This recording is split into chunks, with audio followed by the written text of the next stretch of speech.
শরিয়া আইনে শাসিত সৌদি আরবে প্রথমবারের মতো চালু হলো বার। রাজধানী রিয়াদে চালু হয়েছে A12 নামের একটি ক্যাফে, যেখানে বার খোলার অনুমতি দিয়েছে সৌদি কর্তৃপক্ষ। বন্ধু, সৌদি আরবে যে হালাল পদ্ধতি হচ্ছে, তাও আবার লাইসেন্স সহকারে বৈধভাবে। এই যে এটাই সেই জায়গা, চলুন ভিতরে গিয়ে দেখি আসলে কি চলছে। ভিতরে ঢুকলেই প্রথমেই যে জিনিসটা চোখে পড়বে সেটা হচ্ছে এখানকার বেশ আধুনিক সেটআপ।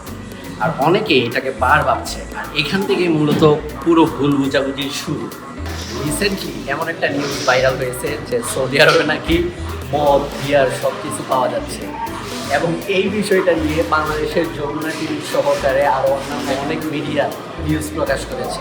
সো এই মুহূর্তে আমরা সেই ক্যাফে বা যেখানে মানে আপনারা যেটাকে বার বলতেছেন A12, এটার মধ্যে আমরা একটু বসে আছি। তো এই হচ্ছে সেই মদ।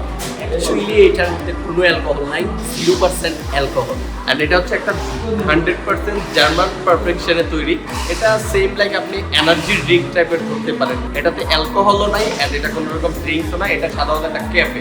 এই যে ওদের টিকটক ইনস্টা সব কিছু ক্যাফের ইন্টেরিয়রটা দেখো।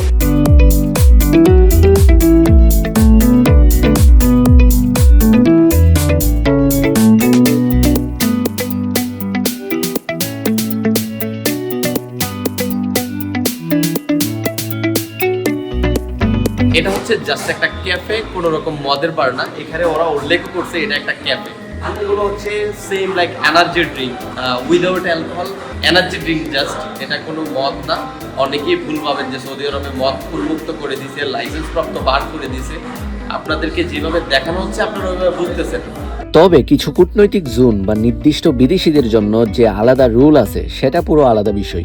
সো যে ভাইরাল পোস্টগুলো দেখছেন সেগুলো বেশিরভাগই ভুল ব্যাখ্যা। সৌদির নিয়ম এখনো একই। রিয়াদে বা অন্য কোনো শহরে সাধারণ মানুষের জন্য অ্যালকোহল বিক্রি করা হয় না। তাই সোশ্যাল মিডিয়ার গুজবে কান দিবেন না, সত্যটা সামনে আছে। আপনারা এই বিষয় নিয়ে কি মন্তব্য করতে চাচ্ছেন কমেন্টে জানাতে পারেন।